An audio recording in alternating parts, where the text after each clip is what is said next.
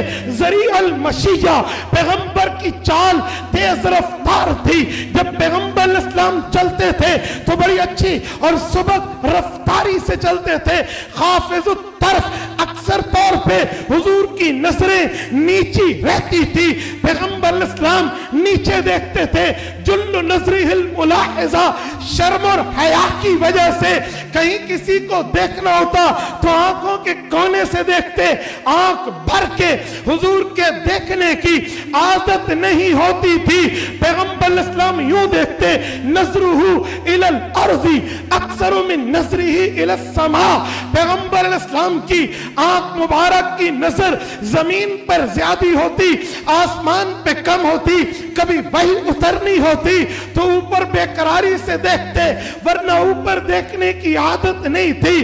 پھر فرمایا یسوق اصحابہ، جنگ میں، جہاد میں، سفر میں صحابہ کو آگے چلا دیتے، کبھی یوں نہ کہتے میرے آگے کیوں چل رہے ہو۔ یہ تکبر، یہ غرور، یہ تکلیف دہ معاملہ حضور میں نہیں تھا۔